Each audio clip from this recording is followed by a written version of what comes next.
ஆதன் news நேயர்களுக்கு வணக்கம். நான் உதயாஸ்ரீ. தலைப்புச் செய்திகளை காணலாம். கடந்த 11 ஆண்டுகளில் மத்திய அரசின் ஒவ்வொரு திட்டமும் ஏழை மற்றும் சாமானிய மக்களின் நலனை உறுதி செய்வதாகவே இருந்தது. பிரதமர் மோடி பெருமிதம்.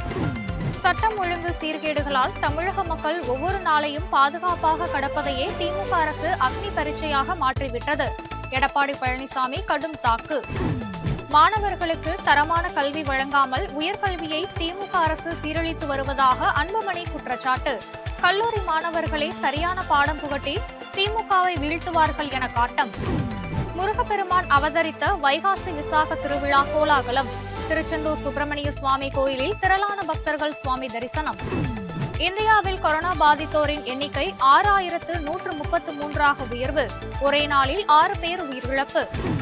ஐபிஎல் கிரிக்கெட் வெற்றி விழா நெரிசலில் 11 பேர் உயிரிழந்த துயர சம்பவம் எதிரொலி. பெங்களூரு சின்னசாமி விளையாட்டு மைதானத்தை மாநகர எல்லைக்கு அப்பால் மாற்ற கர்நாடக முதல்வர் சித்தராமையா தீவிர ஆலோசனை. ஆபரண தங்கத்தின் விலை சவரனுக்கு 200 ரூபாய் குறைந்தது. சவரனுக்கு 71,640 ரூபாய்க்கு விற்பனை. மணிப்பூரில் மீண்டும் வெடித்த வன்முறை. 5 நாட்களுக்கு இணையதள சேவை துண்டிப்பு. ஊரடங்கு உத்தரவு அமல். அமெரிக்க அதிபர் டிரம்புடன் மோதல் போக்கு எதிரொலி. தொழிலதிபர் எலான் மஸ்க் புதிய கட்சியை தொடங்குவதற்கு 80% அமெரிக்கர்கள் ஆதரவு. கொலம்பியாவில் அதிபர் வேட்பாளர் மீது துப்பாக்கி சூடு. ஒருவர் கைது. காவல்துறையினர் தீவிர விசாரணை. நேஷனல் லீக் கால்பந்து ஆட்டத்தில் ஸ்பெயின் அணியை வீழ்த்தி சாம்பியன் பட்டம் வென்றது போர்ச்சுகல். கிறிஸ்டியானோ ரொனால்டோ ஆனந்த கண்ணீர் விட்டு அழுததால் பார்வையாளர்கள் நெகிழ்ச்சி. இத்துடன் தலைப்புச் செய்திகள் நிறைவடைந்தன. வணக்கம்.